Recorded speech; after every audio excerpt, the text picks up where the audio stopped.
All right, moving on to our next guest to provide testimony for today's hurricane natural disaster preparedness informational hearing. We have Josh Shanley. Josh serves as the Assistant Emergency Management Coordinator at Northampton Emergency Management. Mr. Shanley has served as a firefighter paramedic for about 30 years and has done so as a volunteer with municipalities, for hospitals, and through private services. He serves on several state-level committees focused on homeland security and critical infrastructure protection and public health and healthcare preparedness. He also privately consulted working with hospitals around the country to better prepare on a variety of emergency situations and scenarios. So, Mr. Shanley, thank you for being here, and we look forward to your presentation. Thank you, Chair Driscoll and Senator Comerford and the rest of the members of the committee. I appreciate the opportunity to be here. Just to clarify, I've been involved in emergency services for about 30 years, 13 in Northampton and 12 in Amherst before that. So I've had the opportunity to work in Western Mass for 25 years or so. And I have over the 25 years sat on different committees that are focused on critical infrastructure and a lot of public health early on, healthcare preparedness. I appreciate the support of Chief John Babin for allowing me to come here as a member of the Northampton Emergency Management Team. I was busy scrambling. I think I'm closing out the day, so I was adjusting my slides as we went, so I didn't have to bore everyone with things that have been already stated. Our process, just to be clear here, I'm representing the locals and primarily from a focus of Western Mass, and that's just where we're coming from.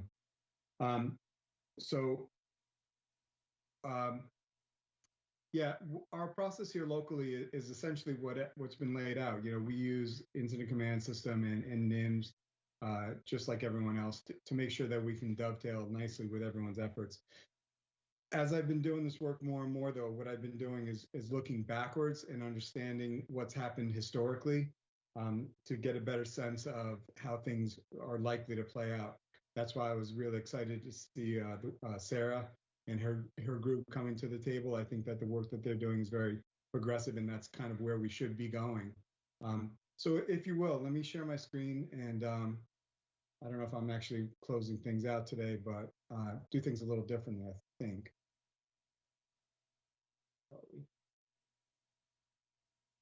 Okay, so let me just read from some prepared remarks. So essentially, the Connecticut River flows primarily straight from north to south over 400 miles from the Canadian border to the Long Island Sound. At a short stretch where the river separates Northampton from Hadley, there are two consecutive hairpin-like curves.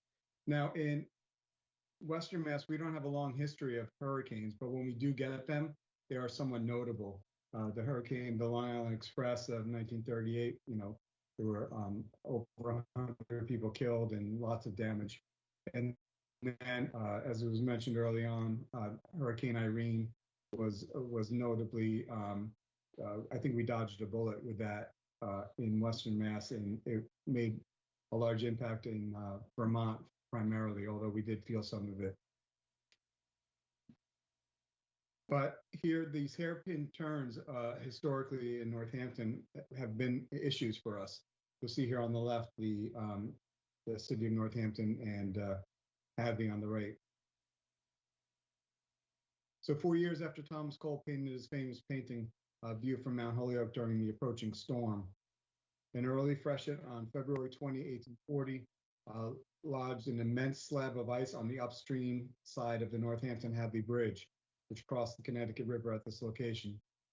The bridge was damaged but held, at least until a massive Sunderland Bridge had been similarly damaged but was forced off its pilings and launched down the river like a massive. When the Sunderland Bridge crashed into the Northampton-Hadley Bridge, the result was a makeshift dam, causing a flood to build up until the river found another path, redirecting it across the narrow neck and permanently changing the course of the river.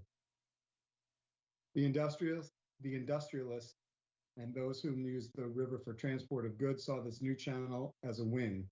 Since 1821, there were concerted efforts, but unsuccessful largely, to construct a canal along the same tract. But these attempts were thwarted due to political, legal, and economic reasons. The farmers on the Hadley side, on the other hand, saw this change as a loss. They'd come to understand the seasonal nature of the floodplain and worked with it, the changes of the river, rather than trying to control it.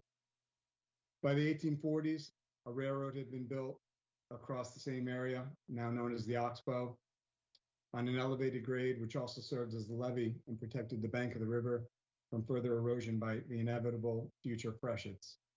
Academics note this period from 1821, when first proposals to cut a canal across that neck, until the 1840 freshet, corresponding bridge failures, finally made the passage a reality, marking the first step in a long and lasting trend in the perception by the industrialists over the farmers who accepted that this portion of the river is a floodplain.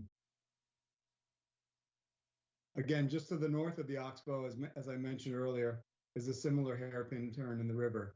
The downstream bank is protected now by a levee that was built following the tragic 1927 flood. Just a month ago in the Daily Hampshire Gazette, they published an article noting how this levee is in desperate need of maintenance and repairs. This particular system is estimated to protect nearly 200 buildings and properties valued at $36 million. This is just one example in my backyard, but there are similar stories up and down the length of the river. My ask is that rather than replace these systems with similar structures, those using nature-based solutions be considered instead, and that they be designed using a holistic and sustainable approach.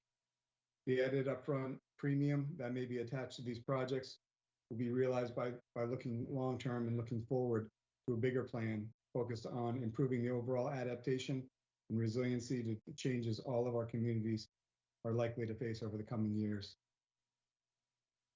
This is a photo of West Street and the Hadley Fire Station. And when and if that system, that dike system fails, this is what that West Street and Hadley has looked like, and it did look like in 1936. So these are the issues, and this is particularly why I was excited to see Sarah on the call. These are the issues that her office is bringing to the conversation, and one that we adopt from the emergency management and public safety side more wholly. Thanks very much for the opportunity again to speak. Thank you, Josh, for the presentation and really drilling down on some of the local issues. I know that there's issues like this around the Commonwealth. Particularly, I was asked recently about things that I'm concerned about, just in terms of natural disasters, and I came up with some things that some of the previous folks have talked about, which is the big rainfall events that we've seen, whether it's a hurricane or not, or remnants of a storm, and just how those have increased over the last decade. Used to be 10 inches in a couple of days, got people's attention now where that line is 30 inches in a day. So it's there's a lot of these different concerns out there. So thank you for raising them. Senator Comerford. Thanks so much, Mr. Chair. Thank you so much, Josh. I really appreciate this so much. I really appreciate the historic resonance. We have to keep history alive, as you've shown us here, so that we can understand how to go forward. So I had just a question, and I'm sorry I don't know this, but can you help define nature-based solutions? What does that mean? I think I understand all of the other suggestions you're making generally, but what is a nature-based solution? Yeah, so Sarah could probably articulate it better than I, but essentially, previously, when I first started getting involved in emergency management, I was all about hardening infrastructure, and riprap and concrete and steel rebar made me feel good. I slept good at night knowing that those systems were in place. As it turns out, though, when we're dealing with river infrastructure, slowing down the velocity of the water is the primary way we reduce the damage. And nature has a way of doing that by building the natural infrastructure, just the greenery along the shoreline. And by doing that, it slows the velocity.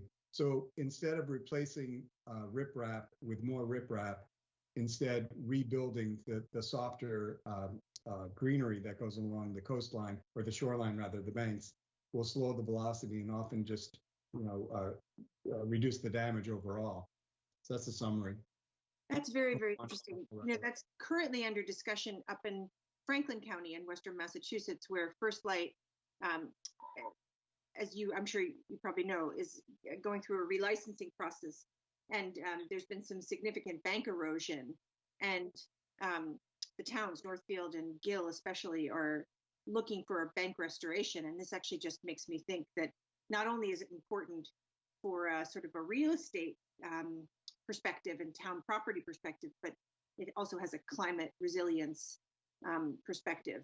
I want to ask one more question. I'm totally putting you on the spot here. I'm wondering if you could, sort of from a rural perspective, tell us sort of, and we've asked this question, both Chair Driscoll and I have asked this question now. In addition to the river safety and thinking about the Connecticut's unbelievable impact on Western Massachusetts, what else keeps you up at night for rural communities in terms of disaster preparedness and mitigation? Well, maybe combining your comment regarding Franklin and the rural communities along with that nature-based solution approach. When we look back at Irene and the damage along the Chickley River, may have been, it was prior to your arrival in politics, but the damage that was done in the Chickley up in Hawley was profound.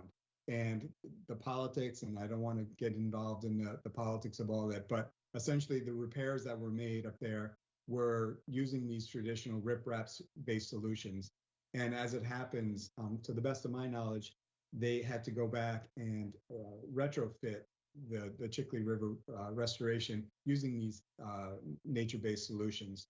So that was a lesson hard learned. I think it's fair to say there was a lot of emotion and politics and money involved in those decisions, and it was borne out largely in the newspapers and in forums. So that was one example. But those, I did have a chance to prep for that question because I know it kept coming up. And listen, I have a lot of confidence and I'm optimistic, frankly, about where we're headed. I'm looking forward to the work to see what Sarah's agency is doing. And I'm looking at a higher level to hear about how these changes at the federal level with the infrastructure bill actually play out. So I don't know what keeps me up at night. We in Northampton anyway, just circling back to a local focus, we have a great team and we have great partners throughout the region and strong relationships with our state partners. I know many of the people on this call, and I've had I work with a lot of them on a regular basis. So there was a comment early on about, in the middle of a disaster, there's no time to exchange business cards. Most of the people that we need are already in my contacts. And so I don't have any hesitation about reaching out to them. We do that on a regular basis. That's my call. Thanks so much. That was helpful. Thanks, Mr. Chair. Thank you. I will go to Rep. Bindi Dom next.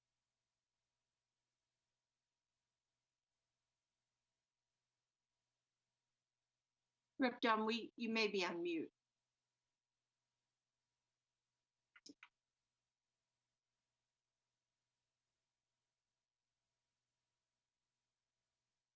I know Rep. Dom was having some technical difficulties over the last half hour or so, so maybe continuing, unfortunately.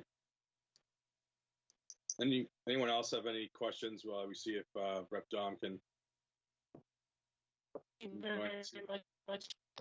Can you hear me now? Yes.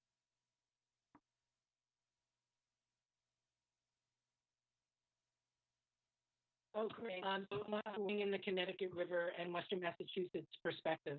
I love it, and I found it very, very interesting. And of course, if the Connecticut River floods, it affects the entire region, including the Third Hampshire, which not only is in close proximity, but has several little rivers that come off of the Connecticut River that run through it.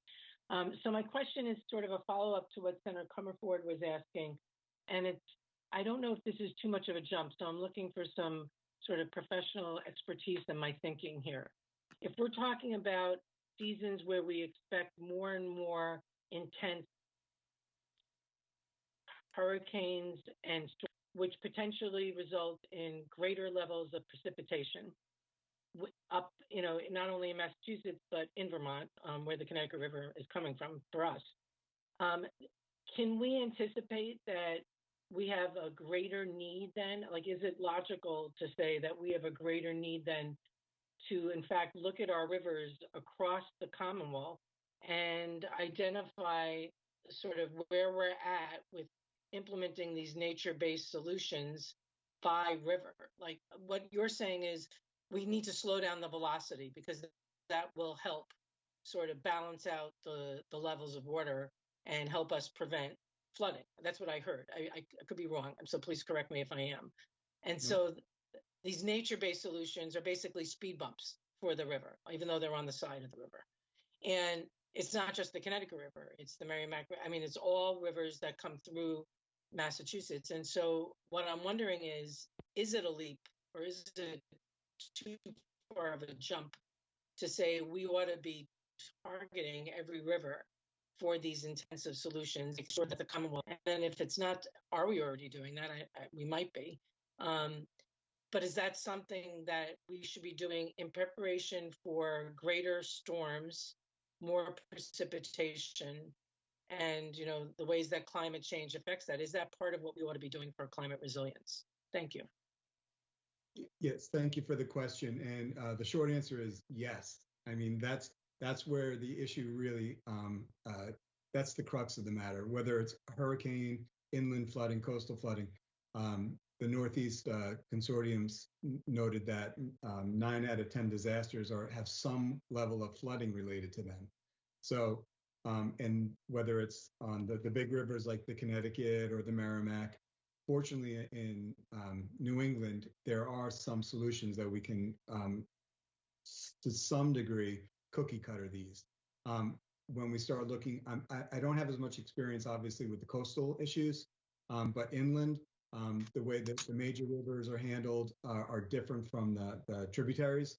Again, being from Northampton, the way the Mill River moves, there's a long history of flooding there, and the way the flood management systems have been built. I'll circle back and look historically again. Most of these flood management systems were built in the aftermath of the 1936 flood and the 1938 New Deal projects. I mean, that's basically what funded them. They were built and then they went largely unmaintained, with a few exceptions, basically into the 40s and certainly by the 50s. Much of those systems were done, and they just weren't maintained. The problem is, and where it's going to get interesting, and maybe circling back to Senator Comerford's comments on what keeps me up at night, we don't know. I mean, we're getting science and we're getting good predictions about changes in climate. It's not going to be simply more precipitation, but there's going to be periods of drought with spikes. And the systems weren't built for that to begin with. So they were built to manage more of a steady flow. These freshets that come in the spring, they had been a little bit more predictable. So now we have systems that were built in the 1930s and the 1940s that were not maintained, and the rules have changed for what they're expected to be able to do. So if there's anything that does keep me up at night, it's going to be interesting to see. The problem is, I mentioned Hadley. They're trying to wrap their heads around just how much money and what kind of project that is. That's 1 2 mile or less flood wall, one dike system of many that need to go. And if any of these fail, it's a bad day. I've got some numbers in Northampton that Wayne Fiden and the planning department have put together that look at some scary numbers. And the other thing, and you'll be familiar with Northampton, I don't mean to take this hyper local, but widely the impacts are disproportionately to those folks that don't have other resources. So in Northampton, it's Conn Street, and there's just low-income populations that are going to be impacted by these events. That's the case up and down the river and on the tributaries as well. Those folks are the ones that are going to get hit the hardest and first. So as emergency management and public safety officials, we do take that into account. We try to factor that in and do what we can to bring that into the conversation. Thank you. If I may, I have two follow-up questions, if I may, Mr. Chair. Is that one is, are these nature-based solutions appropriate for the unpredictable nature of what we're expecting? Or are they more in line with, we expect a certain amount of flow, and so this will help to slow it down? And the second piece is, are the nature-based solutions plants that are grown locally in Massachusetts that our tree farms and other kinds of farmers already grow? So I'm just trying to think about the supply chain for the nature-based solutions. Thank you. So your last question first, I don't know the answer to that, but there are people that do. The concept of nature-based solutions is much more widely accepted now. FEMA has rolled out a program, certainly since the new administration has been in place, but arguably before that, these approaches that embrace adaptation and resiliency have been rolling out a little more slowly post-Sandy. So this is not completely novel, but they have been getting a lot of momentum. They're not strictly based on adaptation. I suppose in summary, when these systems need to be rebuilt, they need to just be rebuilt differently. Right. Taking what we have learned as far as engineering and taking what we know or is likely predictable in the short-term future. Thank you so much. Yeah, really. Finally, there's going to be some premium that's likely going to be added onto these. But again, we just need to make a case that this is a long-term solution, and that if we rebuild it once this time correctly, we won't have to rebuild it again. Thank you. I'm aware about the lack of maintenance because in one part of my district in Granby, they have a dam that was built in the 30s that is in terrible shape. And I think that's not unique. I think there are several small towns dotted across the Commonwealth and the country that have these wonderful projects from the 30s, but that were not maintained and now are really sort of incredibly costly to think about how to replace or how to remove. Either way, the towns feel like they lose something. So thank you so much. I appreciate your insight. Thank you, Mr. Chair. Thank you. Senator Comerford. Thank you, Mr. Chair. Just one quick thing about what you were talking about, Josh, about the numbers, the Northampton numbers by way of example for impact. I think we'd all be really grateful if, and I certainly can reach out to Wayne Biden as well, but just to get those kind of examples of I'm imagining the numbers are economic impact, but then I also really appreciate you bringing an equity lens and reminding the committee that, and it's been said a couple of times, but this was even more real to me, that the folks who are going to be disproportionately affected are the folks who may live in housing near these vulnerable areas and or not have the means or ability to seek help or get help. So any kind of more information about that would be also very, very helpful as we think about recommendations. Yeah, I don't have anything that's not available already on the city's website. Okay, that's helpful. And last I saw, Wayne's an excellent resource and has done a lot of work specifically to that crosses these silos where, for instance, looking at historic flood events, should these infrastructures fail, exactly which neighborhoods are going to be impacted and extrapolating which people are going to be impacted by that. So, but that's all available on the website, or we can follow up. I think you have my cell phone number. Terrific. I think I do. Thank you. Thank you, Mr. Chair. Thank you, Chair Comerford. Thank you, Josh, for your insights here today. Learning a lot about different parts of the state than from where I reside in the Blue Hills here. But thank you again. I appreciate it. And wanted to say thank you to everyone today that provided testimony and insight and perspective on various aspects of the Commonwealth's readiness to deal with a natural disaster, and specifically a hurricane, as we're now into hurricane season. And as we heard earlier during the testimony, now's the time to start thinking about those disaster plans for your own household, if you haven't already, and if you have, to revisit them and make sure that documents that you have for your family are up to date in a safe place, that you can access them. If we've learned anything since 2020, is that you cannot count out a once in a lifetime event from occurring. And so we, as we heard, the hurricanes traditionally now are kind of falling later in the year. So you have some time here before we really have to watch the forecast in late August and onward. But don't, without delay, if you can do it, to put together a household kit would be a good idea.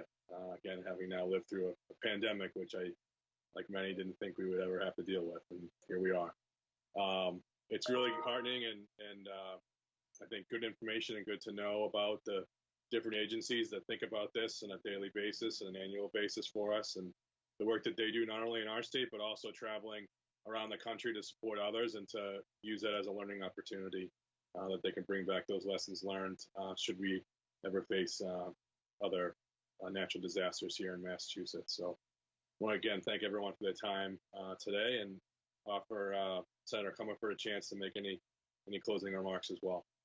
Mr. Chair, I think your closing remarks are beautiful. I want to thank you and your team for your leadership in this area and on this committee, and for the work of this hearing. I am similarly heartened and moved and energized by all we learned, and really excited to work with you to incorporate the learnings of today and all of the material that we're going to receive into our work and the committee's work, in terms of how we can best strengthen the good work already being done in the Commonwealth with all of these new ideas that we're hearing and learning about. So thank you so much. Thank you, Senator. And with that, I wish everyone a safe and enjoyable weekend. I know there's a lot of graduation ceremonies happening, so hopefully you'll be able to, if not from a distance, participate in with your family and friends in the communities, as we wish our young people well into the future. So thank you all, and we'll see you again at the next hearing.